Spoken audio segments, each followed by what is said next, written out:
कनानमध्ये अंमली पदार्थ एमडी वाहतुकीचा पर्दाफाश, दोघांना अटक. 13.56 ग्रॅम एमडी आणि वाहनासह 6,98,500 रुपयांचा मुद्देमाल जप्त.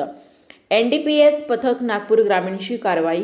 कन्हान पोलीस स्टेशन हद्दीत अंमली पदार्थ एमडी वाहतुकीचा एनडीपीएस पथक नागपूर ग्रामीण पोलिसांनी पर्दाफाश करून दोघांना अटक केली आहे.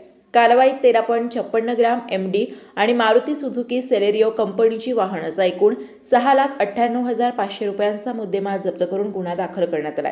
प्राप्त माहितीनुसार शुक्रवार दिनांक 12 डिसेंबर रोजी सायंकाळच्या सुमारास सहाय्यक पोलीस निरीक्षक अजित सिंग देवरे व अंमली पदार्थ विरोधी पथक कन्हान परिसरात पेट्रोलिंग करीत होते. नागपूर जबलपूर महामार्गाने रामटेककडे जात असताना कन्हान नदी पुलावर संशयित कार दिसून आली. संशयित कार पोलिसांच्या वाहनाला पाहून सुसाट वेगाने निघून गेली.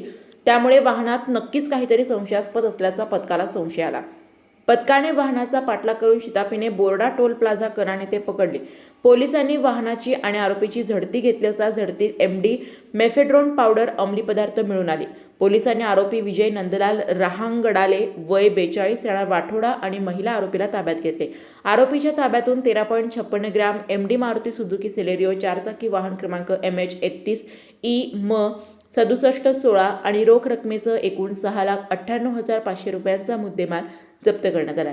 या प्रकरणी कन्हान पोलिसात आरोपी विरुद्ध एनडीपीएस कायद्यान्वये गुन्हा दाखल करण्यात आला असून पुढील तपास पोलीस निरीक्षक वैजयंती मंडवधरे यांच्या मार्गदर्शनात कन्हान पोलीस करीत आहेत. कन्हान प्रतिनिधी वृषभ बावनकर.